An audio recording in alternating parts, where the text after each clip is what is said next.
माध्यमिक का 2025 का एग्जाम्स खत्म हो चुका है। सारे सब्जेक्ट से निपट चुके हैं। इवन ऑप्शनल सब्जेक्ट जो था वो भी अभी तक कंप्लीट हो चुका है सभी स्टूडेंट्स का। इट मीन्स आप एग्जाम से बिल्कुल फ्री हो चुके हो। बट एग्जाम खत्म होने के बाद ही मेरे पास जो मैसेजेस आए हैं भर भर के, वो ये है कि सर हमें आंसर कीज चाहिए, स्पेशली फिजिक्स और लाइफ साइंस का। बाकी का उतना डिमांड नहीं था, लेकिन फिजिक्स एंड लाइफ साइंस का काफी ज्यादा डिमांड आया, क्योंकि फिजिक्स में न्यूमेरिकल से कुछ और लाइफ साइंस में कुछ एमसीक्यूज के रिलेटेड जो उनकी क्यूरीज थी उनके बारे में उनको जानना था कि क्या करेक्ट आंसर है, वो आप हमें बताइए आंसर की, हमें इसका चाहिए। तो आज की वीडियो में मैं लेकर के आया हूँ फिजिक्स का टोटल आंसर की। ये आप देख पा रहे हैं स्क्रीन पे, ये आपका क्वेश्चन है जो आपको बोर्ड के द्वारा दिया गया था। ठीक है, तो ये क्वेश्चन भी आपको ओरिजिनल यहाँ दिखेगा। बाकी मैंने क्या किया है, मैंने यहाँ पर इस क्वेश्चन को भी अलग से हमने टेक्स्ट फॉर्मेट में निकाल के रखा है। देखो यहाँ पे टेक्स्ट फॉर्मेट में अपने क्वेश्चंस को मैंने निकाल लिया है, सेम उसी क्वेश्चंस को, और उसके आंसर्स भी हमने यहाँ पे एज इट इज जो करेक्ट आंसर थे वो मैंने यहाँ पे लिखा है। अब ये पूरा पीडीएफ आपको मिल जाएगा, कैसे मिलेगा बता दूंगा अभी। ओके, बट यहाँ पे सबसे इंटरेस्टिंग बात बोलो या फिर सबसे अजीबोगरीब बात बोलो, वो ये है कि दो तीन ऐसे क्वेश्चंस हैं, और मैं ये बड़े क्वेश्चंस की बात नहीं कर रहा हूँ। बड़े क्वेश्चंस में तो कई बार मिस्टेक्स हो जाते हैं। एमसीक्यूज और ट्रू फॉल्स के कुछ ऐसे दो तीन क्वेश्चन है जिसको स्टूडेंट्स ने गलत किया है, हालांकि उनको सही जवाब पता था फिर भी। क्यों? क्योंकि वो कहीं ना कहीं कंफ्यूज हो गए, और उनके कंफ्यूज होने का बहुत ही सिंपल रीजन था, उन्होंने कंसेप्ट को सही से पकड़ा नहीं, बस चीजों को वो रट के चले गए थे, इस वजह से उस क्वेश्चन को गलत किया। तो अच्छे से देख लेना ध्यान से कि कहाँ पर वो क्वेश्चन गलती हुई। मैं पीछे का रीजन एक्सप्लेन कर दूंगा आपको, ये एक्चुअल में गलत हुआ क्यों है, ताकि इन फ्यूचर कहीं पे भी इस तरह का क्वेश्चन आपको मिलता है तो आप उसको रिपीट गलती ना करें। ठीक है, तो ये चीज आपको ध्यान रखना। और अगर बहुत सारे ऐसे स्टूडेंट्स हैं जो इस साल अभी 10th में आए हैं, तो उनके लिए तो ये वीडियो काफी ज्यादा इंपॉर्टेंट है, क्योंकि उनको एक ओवरव्यू मिल जाएगा पूरी तरीके से आपके सिलेबस के बारे में, किस तरीके से सिलेबस में क्वेश्चन यहाँ पे बन रहे हैं और क्या क्या मिस्टेक्स यहाँ पे स्टूडेंट्स कर सकते हैं, ये भी आपको आइडिया लग जाएगा। तो चलो बिना किसी और इंतजार के वीडियो को शुरू करते हैं। मेरा नाम है आमिर, आप सभी का स्वागत है हमारे प्यारे यूट्यूब चैनल मॉडर्न पढ़ाई के ऊपर। Let's begin the video.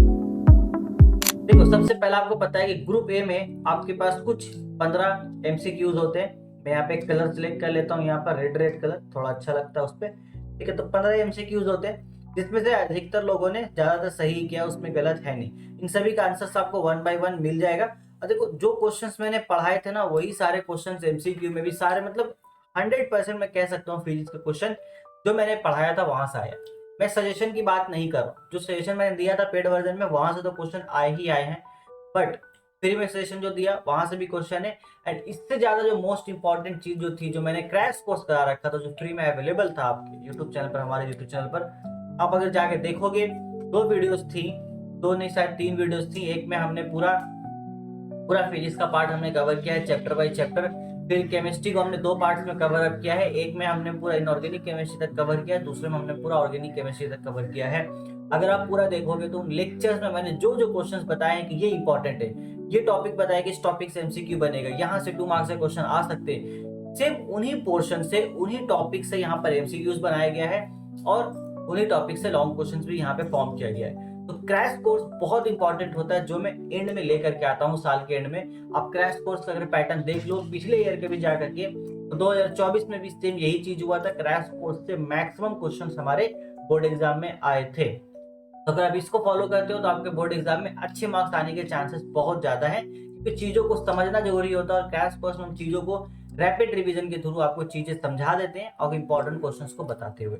Okay, तो ये तो बहुत इजी क्वेश्चन था। पहला कि identify the green house gas, जो आप इजिली यहाँ पे बता दोगे इसमें से कौन सा ग्रीन हाउस गैस हमारा हो सकता है। इसका आंसर कमेंट कर देना, मैं नहीं बताऊंगा। ये क्वेश्चन देख रहे हो 1.2, ये तो एज इट इज मैंने एक एग्जाम्पल के तौर पर ये क्वेश्चन कराया था अपने केमिकल कैलकुलेशन वाले क्रैश कोर्स वाले वीडियो में। एज इट इज वही क्वेश्चन यहाँ पे आ गया कि 22 ग्राम कार्बन डाइऑक्साइड एसटीपी पर आपका कितना वॉल्यूम करेगा। तो ये हमें सब पता है, इनके आंसर्स हम यहाँ पे डिस्कस अभी नहीं करेंगे। जो आंसर्स गलत हुए हैं, जो स्टूडेंट से गलत हुए, वो मैं बताता हूँ। बाकी इन सभी का आंसर आपको पीडीएफ फॉर्मेट में मिल जाएगा। इस सभी को लगभग स्टूडेंट ने सही बनाया है, कहीं पे भी न्यूमेरिकल मिस्टेक ज्यादा स्टूडेंट नहीं किए। ठीक है, न्यूमेरिकल मिस्टेक नहीं हुआ है। बाकी यहाँ पे आप देखो, ये एक जो क्वेश्चन में दिखाता हूँ आपको, यहाँ पे देख लोगे ये सारा चीज ठीक है। यहाँ पे 10 11 12 सारा क्वेश्चन आपका सही जाता है। एक क्वेश्चन इसमें जानते हो, ये वाला क्वेश्चन स्टूडेंट ने गलत किया, जो कि हमारा 1.4। मैक्सिमम स्टूडेंट ने बताया कि सर ये क्वेश्चन तो हमने गलत मार्क करके हम आए हैं। The coefficient of thermal conduction depends on, thermal conduction का जो कोएफिशिएंट होता है, थर्मल कंडक्शन कई बार समझ नहीं पाए कि सर इसका मतलब क्या हुआ। तो थर्मल कंडक्शन आप अल्फा बीटा गामा इनको भी मान सकते हो भाई, ये भी सब तो वही है। या फिर थर्मल कंडक्टिविटी की बात हो रही है यहाँ पर, ठीक है, ये लोग भी यहाँ पे कंफ्यूज हो गए, बट यहाँ पे थर्मल कंडक्शन इट मीन से थर्मल कंडक्टिविटी वो के की बात हो रही है, जो हम लास्ट में एट द एंड जो हमने आपको थर्मल फेनोमेना अगर जाओगे लास्ट में एक डेरिवेशन होता है के का थर्मल कंडक्टिविटी के तौर पर, ये उससे रिलेटेड क्वेश्चन है। आप लोगों ने कंफ्यूजन में अल्फा बीटा गामा को यहाँ पे कंफ्यूज में लाया और उसके अकॉर्डिंग आप लोग यहाँ पर दिक्कत हो गए, ये प्रॉब्लम हुई आपको। इस तरीके की चीजों को आपको मिसअंडरस्टैंडिंग नहीं करनी है एग्जाम हॉल में, ये ध्यान रखना होगा।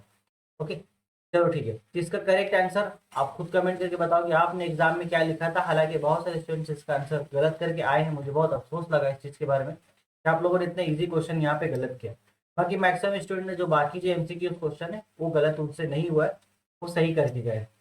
एक मैं दिखाता हूँ आपको ट्रू फॉल्स में, वो क्वेश्चन देखने के बाद मुझे थोड़ा लगा कि हाँ क्वेश्चन को ट्रिक तो किया गया बट उतना भी ज़्यादा नहीं था। जैसे ये क्वेश्चन देखो 2.3 जहाँ पे स्टूडेंट्स फंस गए। अब यहाँ पे वो कैसे फंसे, क्वेश्चन ही बनाया गया थोड़ा सा उस तरीके से। यहाँ पे क्या बोला गया, which sorry write whether the following statement is true और फॉल्स। ये स्टेटमेंट है आपके पास कि according to Charles law -273 degree centigrade the volume of any gas is infinite. तो हमें पता है कि -273 डिग्री सेंटीग्रेड जो ये एक एब्सोल्यूट टेम्परेचर है, जो चार्ल्स लॉ के थ्रू हमें मिला था। क्या इस टेम्परेचर पे गैस का जो वॉल्यूम है वो इन्फिनाइट हो जाता है? तो बहुत सारे स्टूडेंट्स को ट्रू मार्क आए हैं, क्यों? तो उन्होंने बोला सर इतना टेम्परेचर तो अचीव ही नहीं हो पाता है, इतना टेम्परेचर तक आपने बताया था कि गैस का वॉल्यूम तो लगभग जीरो हो जाता है, तो फिर गैस गैस रहता ही नहीं। अब आप खुद ही बोल रहे हो कि गैस का वॉल्यूम जीरो हो जाता है, तो फिर आपने इन्फिनाइट पे इसको कैसे टिक आउट किया ट्रू पे? तो आपको ये क्लियर ये चीज पता है। स्टूडेंट ने मुझे एक्सप्लेनेशन दिया कि सर -273 डिग्री पे गैस का वॉल्यूम तो जीरो हो जाता है, क्यों? क्योंकि एक स्टेटमेंट हमने क्लियर आपको बताया था पढ़ाते वक्त कि इस टेम्परेचर तक पहुंचते पहुंचते गैस गैस रहता ही नहीं है, उसका स्टेट चेंज हो जाता है। जब वो गैस रहा ही नहीं तो उसका जो वॉल्यूम है वो ऑलमोस्ट जीरो हो चुका है, अब गैस का वॉल्यूम वहाँ पे है ही नहीं, तो फिर इन्फिनाइट होगा ही नहीं। तो आप में से बहुत सारे स्टूडेंट ने क्या किया, इसको ट्रू कर दिया। ये ट्रू नहीं होगा, ये फॉल्स होगा। अगर ये बोलता इन्फिनाइट की जगह पे जीरो तब ये स्टेटमेंट ट्रू होता, बाकी ये स्टेटमेंट हमारे यहाँ पर फॉल्स है। समझ गए? अब देखो 2.5 भी इन्होंने गलती किया, ये क्या? क्योंकि बेसिक्स आप सही से समझे नहीं। यहाँ बोला गया स्टेटमेंट ट्रू और फॉल्स बताना है। बोले लीनियर कोएफिशिएंट क्या है, 1.2 इंटू 10⁵ ठीक है, ये 1.2 इंटू 10⁵ आपके पास, ठीक है? ये तो हमें समझ में आ गया सर, ठीक है। और इसमें बोला गया कोएफिशिएंट ऑफ क्यूबिकल एक्सपेंशन, तो क्यूबिकल ऑफ वॉल्यूम तो सेम नाम है, आपको पता है क्यूबिकल बोला जाए, ये वॉल्यूम एक्सपेंशन हम बात करें, दोनों का मतलब सेम होता है। अब यहाँ पर उन्होंने मैक्सिमम स्टूडेंट ने फॉल्स मार के आया है, क्यों? क्योंकि उनको क्वेश्चन रैंडम उन्होंने फॉल्स मारा है, पहली बात। और दूसरी बात उन्होंने बोला सर ऐसा कोई रिलेशन तो हमें पता ही नहीं कि लीनियर और क्यूबिकल के बीच में होता है, वो भूल गए। लेकिन आपको पता हो, अगर आपने अच्छे से पढ़ा हो, थर्मल फेनोमेना में एक रिलेशन है alpha is equal to 3 gamma. Alpha क्या होता है? Coefficient of linear expansion. Gamma क्या होता है? Coefficient of cubical expansion. आपको ये क्लियर दिख रहा है कि अल्फा जो है वो गामा से 3 गुना ज्यादा दिख रहा है। यहाँ पे गामा जो है 3 टाइम्स ज्यादा है आपका अल्फा से। ये relation alpha is equal to 3 gamma आपको दिख रहा है। तो अगर अल्फा की वैल्यू यहाँ पर हम 1.2 पुट करेंगे तो इस साइड में 1.2 पुट करने से क्या आना चाहिए? 3.6 ही आएगा। 3 टाइम्स है वहां पर, वही चीज वही रिलेशन यहाँ पे आपको न्यूमेरिकल के फॉर्म में दे दिया गया है कि 1.2, यहाँ देखो 3.6, तो ये स्टेटमेंट ट्रू था। ठीक है, जिन लोगों ने ट्रू किया बहुत अच्छी बात है, लेकिन स्टूडेंट ने इसको मिस्टेक इसलिए किया क्योंकि वो क्वेश्चन को अंडरस्टैंड नहीं कर पाए और बस फॉल्स मार के आ गए। तो अंडरस्टैंड नहीं करने का रीजन ये था कि आपने इस रिलेशन को समझा नहीं, आपने बस रटा कि alpha is equal to 3 gamma होता है, तो वो गलती अब आगे से आपको नहीं करनी है, आपको समझना है चीजों को। ओके, चलो और एक चीज दिखाता हूँ। बाकी क्वेश्चंस मैक्सिमम स्टूडेंट सही करके आए हैं, लेकिन 2.9 में स्टूडेंट ने बोला सर 70% स्टूडेंट का ये आंसर है, सर ये क्वेश्चन मुझे समझ ही नहीं आया क्या था, मतलब इसलिए मैंने छोड़ दिया, अटेम्प्ट ही नहीं किया। यहाँ बोला गया है क्वेश्चन में state the resistance of 220 volt to 100 watt. अब वो बोला सर स्टेट रेजिस्टेंस का मतलब क्या होता है? रेजिस्टेंस का क्या हमारे डेफिनेशन पूछ रहा है या फिर क्या पूछ रहा है, फॉर्मूला पूछ रहा है? तो नहीं भाई, स्टेट द रेजिस्टेंस ऑफ, ये जो स्टेटमेंट दिया गया मतलब एक बल्ब है जो 220 वोल्ट वोल्टेज ले रहा है, 100 वाट उसका पावर है, तो उसका रेजिस्टेंस क्या होगा ये आपको बताना है। वो कितना रेजिस्टेंस प्रीफर कर सकता है। तो आपको पता होना चाहिए कि रेजिस्टेंस का जो एक फॉर्मूला बनता है वोल्ट अपॉन पावर, ये एक फॉर्मूला होता है रेजिस्टेंस। मैंने आपको बताया रेजिस्टेंस का एक फॉर्मूला होता है वोल्ट अपॉन पावर। अब यहाँ पे वोल्ट आपको दिख रहा है कि 220 वोल्ट है, पावर 100 वोल्ट। आप इसको जैसे ही पुट करोगे यहाँ पर वैल्यूज को 220 अपॉन 100, तो आपको रेजिस्टेंस का एक वैल्यू निकल के आएगा जो कि है 2.2 ओम, और यही आपका करेक्ट आंसर है। तो उसने इस तरीके से आपसे रेजिस्टेंस का वैल्यू पूछा था इस बल्ब के बारे में, जो आप कंफ्यूज हो गए और आपने मैक्सिमम स्टूडेंट ने तो क्वेश्चन छोड़ दिया और कुछ अगर लिख के आए थे। बहुत 10% स्टूडेंट ऐसे थे, 10 से 20 जिन्होंने सही बनाया, जिनको समझ आया कि यहाँ पे न्यूमेरिकल है बनाना होगा हमें, वो सही करके आए। बाकी बहुत किसी ने यहाँ पे रेजिस्टेंस का डेफिनेशन लिख दिया है। ऐसे छोटी छोटी गलतियां हुई है यहाँ पर। और रेडियो एक्टिविटी का जो होता है साई यूनिटी, तो बहुत ही ईजी है, बैक्यूरल हम सभी को पता है, इसमें कोई प्रॉब्लम वाली बात नहीं है। और ये भी क्वेश्चन मैंने एग्जाम्पल अपने कराया था क्रैश कोर्स वाले वीडियो में। वैसे ये उसमें कोई बड़ी बात है नहीं कि ये क्वेश्चन एग्जाम आया, क्योंकि ये क्वेश्चन काफी कॉमन है, सारे ही टीचर्स इस क्वेश्चन को कराते ही है। और जो बुक्स होते हैं हमारे स्कूल के, उसमें भी ये कॉमन एग्जाम्पल दिया जाता है यूरेनियम का, कि बीटा पार्टिकल निकला तो क्या चेंज आएगा, अल्फा पार्टिकल निकला तो क्या चेंज आएगा। तो कॉमन क्वेश्चन है, आता ही एग्जाम में कई बार ये, ठीक है। ओके, अब आगे चलते हैं, आगे की मिस्टेक्स बताता हूँ कहाँ पे क्या गलती आप लोगों ने कर बैठी है। तो लगभग सभी लोगों ने सही किया, इस पे हम डिस्कस तो करेंगे नहीं, क्योंकि ये क्वेश्चन ज्यादातर क्या है, आप देख सकते हो कुछ क्वेश्चन प्रेडिक्टेबल की है, कुछ आपका यहाँ पर मेटलर्जी से लिया गया, जो मेनली वो लोग करते हैं ऐसा बनाने में। ओके, ठीक है। 2.12 में भी कुछ स्टूडेंट्स फॉल्स मार के आ गए, पता नहीं क्यों। आई डोंट नो क्यों वो फॉल्स मार के आए, क्योंकि यहाँ पे बोला गया electrolysis always involves the process of oxidation and reduction. उन्होंने बोला सर इलेक्ट्रोलिसिस में ऑलवेज हमेशा तो ऑक्सीडेशन रिडक्शन नहीं होता है सर, कभी कभी होता है ना। कभी कभी क्यों होता है बाबू, कभी कभी नहीं होता है, हमेशा ही होता है। अब कोई भी इलेक्ट्रोलिसिस का प्रोसेस देख लो, वहां पर दो रॉड्स होते हैं, एक हमारे पास एनोड है, एक कैथोड है। तो हमें पता है कि कैथोड के पास कौन जाता है, कैट आयन जाता है, ठीक है। तो वहां पे आपको कुछ प्रोसेस देखने को मिलेगा। वहां पर एनोड के पास कौन जाता है, एनोड के पास एन आयन जाता है, तो यहाँ पे हमें रिडक्शन होता है। इधर हमारा एक जगह रिडक्शन हो रहा है, एक जगह ऑक्सीडेशन हो रहा है। तो ये दोनों प्रोसेस, वो सब इलेक्ट्रोलिसिस का प्रोसेस तो होना ही होना है। फ्रेंड्स ये स्टेटमेंट ट्रू है, समझे। ये गलती आप लोगों ने कर दी कहीं ना कहीं। तो which gas is produce at the cathode during electrolysis of acidified water. कौन सा गैस हम यहाँ पे यूज करते हैं, बताओ कौन सा गैस यूज करते हैं, फटाफट बताओ। ये फिर यहाँ पे और एक ऑप्शन में क्वेश्चन था, बहुत सारे स्टूडेंट ने ये क्वेश्चन को जंप किया, बाकी वो एक क्वेश्चन अटेम्प्ट करके आए, थोड़ा सा इजी था उससे। Which of the following is और इलेक्ट्रोलाइट, कौन इलेक्ट्रोलाइट है, sugar solution in water, water में शुगर हमने घोल दिया तो क्या वो इलेक्ट्रोलाइट है। इथानोल एंड एसिटिक एसिड, तो मुझे नहीं लगता कि जो शुगर सोल्यूशन होता है वाटर में ये हमारे पास होता है, ठीक है। आप खुद बताना एक बार जरा। Ethanol acetic acid, I think ये इलेक्ट्रोलिसिस कर सकते हैं, ये हमारे इलेक्ट्रोलाइट है। ओके, कंफर्म मुझे आप बताना है, क्योंकि आप में से मैक्सिमम स्टूडेंट ने इसी क्वेश्चन को अटेम्प्ट कर रखा है एग्जाम में। चलो अब फाइनल हम चलते हैं अपने लॉन्ग क्वेश्चन की तरफ, और जो भी आंसर्स होते हैं वो हम यहाँ पे आपको बता देंगे। ये देखो इजी इजी क्वेश्चन था, ये तो मुझे बिलीव नहीं हुआ यार कि इतना इजी क्वेश्चन उन लोगों ने दिया नोमेनक्लेचर में, मतलब ये काफी इजी क्वेश्चन था। मैंने आपको कई सारे अच्छे खासे क्वेश्चन प्रैक्टिस कराए थे, बट उन लोगों ने जो क्वेश्चन दिया है आपको IUPAC नोमेनक्लेचर में, ये काफी ज्यादा आसान क्वेश्चन है। मैंने एक्सेप्ट किया नहीं था इसको, हालांकि ये क्वेश्चन भी मैंने आपको प्रैक्टिस करवा रखी थी, आपने अगर किया होगा, बहुत इजी सवाल था। एंड पोजिशनल आइसोमेरिज्म का एग्जांपल्स वगैरह, ये सभी इजी क्वेश्चन आए थे, सबके सब, सबके सभी हमारे इजी क्वेश्चन थे। ये सब जो सजेशंस हमने दिए थे वहां से डायरेक्टली उठ करके आए हैं। हाँ, न्यूमेरिकल्स का सजेशंस मैंने नहीं दिया था, क्योंकि न्यूमेरिकल्स मुझे ऐसा लगा कि इस साल आने के चांसेस नहीं है, ना के बराबर, इसलिए मैंने ज़्यादा नहीं दिए थे न्यूमेरिकल के सजेशन।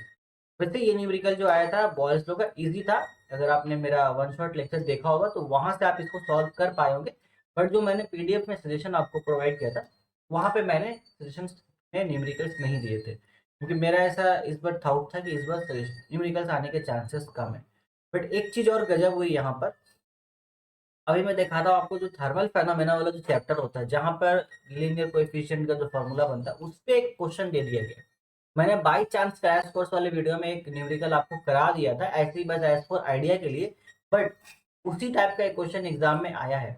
अभी क्या है कि वो लोग वहां से भी न्यूमेरिकल्स पूछ रहे हैं, तो हमें नेक्स्ट ईयर से उसको भी थोड़ा अच्छे से ध्यान में लेकर चलना होगा। बाकी रे डायग्राम वगैरह था, ये सारी चीजें इजी थी, जिसको आप लोगों ने बहुत अच्छे से सही किया है, कोई दिक्कत नहीं है। और इलेक्ट्रॉन डॉट स्ट्रक्चर जो हमने बताया था वो एक क्वेश्चन आया है, मैंने 10-12 बताए थे, उसमें से एक ये था कैल्शियम और ऑक्सीजन का, जो आपको देखने को मिला। उम्मीद है आपने बहुत अच्छे से इसको रिप्रेजेंट किया होगा। ठीक है, तो ये सारे क्वेश्चंस इजी थे।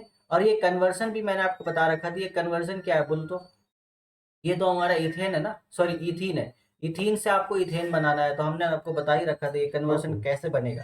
Bye addition of hydrogen, hydrogen का एडिशन आपको यहाँ पे करना है, एडिशन रिएक्शन होगा। बस सिंपल आपको यहाँ पे लिखना था एडिशन ऑफ हाइड्रोजन, वो आपको यहाँ पे हो जाएगा। Right the names of biodegradable polymers, तो ये सारे तो क्वेश्चन एज इट इज आए हैं जो हमने आपको बताए थे, इजी थे। लॉन्ग क्वेश्चन में देखो स्टेट एवोगैड्रोस लॉ आया था। एवोगैड्रोस लॉ को मैंने उतना प्रायोरिटी नहीं दिया था, मैंने बोल्स लॉ, चार्ल्स लॉ को दिया था, बट यहाँ पर उन लोगों ने एवोगैड्रोस लॉ को यहाँ पे पूछा है। तो ये वैसा नहीं था जैसा मैंने बताया था आपको, क्योंकि मेरे according balls law, Charles law important था ज्यादा, एवोगैड्रोस लॉ उतना इंपॉर्टेंट नहीं था, बट इन्होंने उसका स्टेटमेंट पूछा है।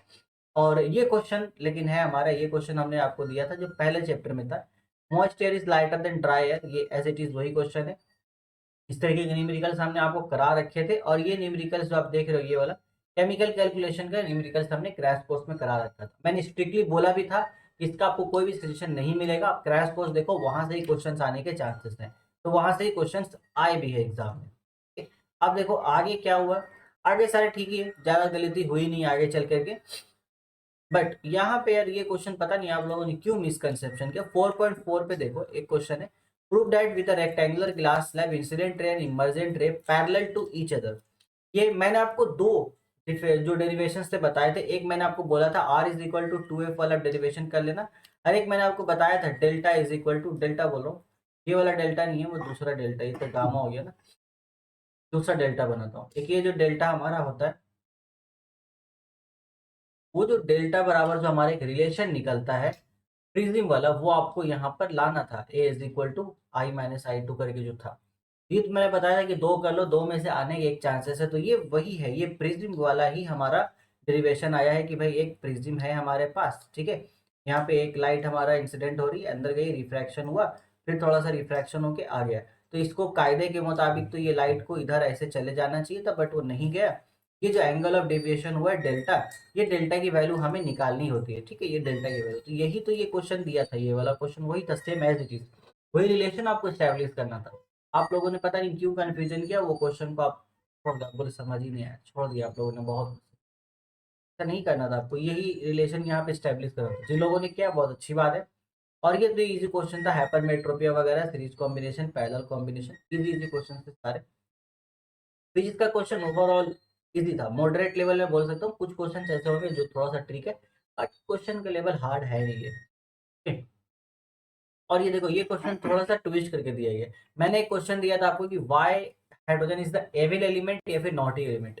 यहाँ पर क्या है, explain the position of hydrogen in the periodic table, which group of the periodic table contain solid, liquid and gases elements. तो ये तो आपने बता रखा है अपने लेक्चर में।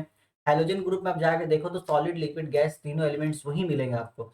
और ये जो क्वेश्चन हमने दिया था आपको कि हाइड्रोजन को इविल एलिमेंट या फिर नॉटी एलिमेंट क्यों कहते हैं, उसी को यहाँ पे पलट दिया गया है। क्योंकि उसका आंसर क्या था कि भाई उसके पास दोनों का ही प्रॉपर्टीज है। यहाँ पे आपको उसका पोजीशन ही एक्सप्लेन करना है। हाइड्रोजन का कोई भी स्पेसिफिक पोजीशन यहाँ पे अभी तक डिसाइड नहीं हो पाया है, क्योंकि उसका कुछ प्रॉपर्टी अल्कली मेटल के साथ भी है, कुछ प्रॉपर्टी हाइड्रोजन के साथ भी है। ये चीजें तो क्वेश्चन एज इट इज कई बार नहीं होते, कई बार वही क्वेश्चन को अलग लैंग्वेज में पूछा जाता है, तो ये हमें ध्यान रखना, बट आंसर वही होता है। बाकी 4.10 यहाँ पर जिसमें किसी ने कोई गड़बड़ की नहीं है। ठीक है, ये वाला क्वेश्चन भी बहुत इजी था हमारा, जो आपको स्ट्रक्चर बनाने के लिए दिया गया था। ठीक है, ये सारे क्वेश्चंस लगभग ज्यादातर स्टूडेंट सही करके आए हैं, उस पर गलत हुआ नहीं है। अब जो न्यूमेरिकल्स हमने आगे देखे, तो आप लोगों का जो डिमांड था कि सर न्यूमेरिकल के हमें आंसर की चाहिए, तो चलो मैं वो आपको दिखा देता हूँ कि उसमें क्या आंसर आएगा, और ये बता देंगे कि अब ये पीडीएफ आप कैसे ले सकते हो। तो ये एज इट इज सारे आंसर्स हमने यहाँ पे लिख दिए अपने न्यूमेरिकल्स के, एमसीक्यू के सारे आंसर्स आपको यहाँ पे मिल जाएंगे। हम आगे चलते हैं, आपको लॉन्ग क्वेश्चन पे लेकर के चलते हैं। लॉन्ग क्वेश्चन में आपको कैसे क्या मिल सकता है, देखो ये हमारा न्यूमेरिकल्स था एक, ये वाला, इसमें जो वॉल्यूम निकालना था उसका वॉल्यूम आ रहा है 400 क्यूबिक सेंटीमीटर, मतलब 400 सीसी। तो ये आप देख लेना, स्टेप्स हमारा वही है। यहाँ पर combined form of Boyle's Charles law का ये क्वेश्चन था जो हमने यहाँ पे दिया, आपको दिया गया एग्जाम में, ये था। और एक उसके अल्टरनेटिव में एक आइडियल गैस के ऊपर था, PV is equal to NRT. इसका आंसर कितना है वो भी देख लो। क्या आंसर है, हमारे पास बहुत सारे स्टूडेंट क्यूबिक मीटर में अगर आंसर आप निकाल के आओ देन वेल एंड गुड, वो भी सही है, कोई प्रॉब्लम वाली बात नहीं। अगर आपका आंसर ये था 0.1874 क्यूबिक मीटर, या फिर आपने उसको लीटर में कन्वर्ट किया, दोनों ही सही है। अब किसी स्टूडेंट का हो सकता है कि उनका आंसर 0.18 क्यूबिक मीटर तक ही था, कोई बात नहीं है। राउंड फिगर में आप अगर इतना भी करके आए हो तो ये अप्रोक्सीमेट आंसर है, आपको यहाँ पे नंबर्स मिलेंगे। ओके, मिलेंगे नंबर। चलो आगे देखते हैं। आगे क्या है, ग्रुप सी हमारा यहाँ पर। तो ग्रुप सी का आंसर सारा जो लॉन्ग क्वेश्चंस थे ये सब आप देख लेना, इसमें और कुछ है नहीं बताने के लिए ज़्यादा, ये सारा आपको यहाँ पर पीडीएफ मिल जाएगा। तो पीडीएफ लेने के लिए आपको हमारे अपने एप्लीकेशन पे जाना होगा, मॉडर्न पढ़ाई एप्लीकेशन पे। मॉडर्न पढ़ाई एप्लीकेशन पे आप अगर जाओगे, ये सारा आपको मिल जाएगा। आप देख पा रहे हो सोल्यूशन हमने एज इट इज कर रखे हैं यहाँ पर, और बाकी सबके भी हमने यहाँ पर आपके न्यूमेरिकल्स के जो भी आंसर क्वेश्चन हो सकते थे सारा हमने यहाँ पे अटैच कर दिया है। तो आप एक बार चले जाना यहाँ पर, हमारे मॉडर्न पढ़ाई एप्लीकेशन पे जाना है। एप्लीकेशन का लिंक मैं डिस्क्रिप्शन पे दे रहा हूँ। एप्लीकेशन पे जाएंगे, एकदम स्क्रॉल डाउन करके नीचे आना है आपको, ठीक है। स्क्रॉल डाउन करके नीचे आएंगे, एक लाइब्रेरी का सेक्शन मिलेगा। ये जो लाइब्रेरी का सेक्शन है ये येलो कलर में दिखता है आपको। अब जैसे ही इस पे जाओगे तो एक फोल्डर का नाम बता रहा हूँ, वो फोल्डर आपको वहाँ सर्च करना है, क्योंकि और बहुत सारे फोल्डर है पहले से ही। एक फोल्डर आप वहाँ पे देखना, माध्यमिक 2025 आंसर की, ठीक है। माध्यमिक 2025 आंसर की, ये आपको फोल्डर देखना है। आप जैसे ही इस फोल्डर पे क्लिक करोगे तो सिर्फ एक ही फाइल आपको दिखेगा, जो कि एक्सटर्नल लिंक दिया गया है। एक्सटर्नल लिंक है, वो फाइल का नाम आपको यही होगा, माध्यमिक 2025 फिजिकल साइंस आंसर की। फिजिकल साइंस का आपको आंसर की मिल जाएगा वहां पर। ओके, ठीक है। तो ये आप यहाँ पे ले लेना। बस यही था बताने के लिए, जो भी गलती यहाँ पे हुई है उसको अच्छे से देख लो। जो नए स्टूडेंट्स जो अगले साल बोर्ड एग्जाम देंगे उनके लिए बहुत जरूरी होता है ये जान लेना कि पहले स्टूडेंट से क्या गलती हो चुकी है और किस वजह से हुई है। उम्मीद है वो बताने में मैं यहाँ पे सक्षम रहूंगा। बाकी आपका आंसर किए जाइए, इसको देखिए। इसके बाद मैं लाइफ साइंस का लेकर के आने वाला हूँ। लाइफ साइंस के बाद आपको किस सब्जेक्ट का आंसर की चाहिए वो एक बार कमेंट कर देना। जिस सब्जेक्ट के बारे में ज्यादा कमेंट्स आएंगे मैं उस सब्जेक्ट के बारे में यहाँ पर पहले आपको आंसर की ला के दे दूंगा, ठीक है। चलो ठीक है, बस आज की वीडियो में इतना ही। मैं चला अपने नेक्स्ट वीडियो की तैयारी करने के लिए, तब तक take care, till then good bye.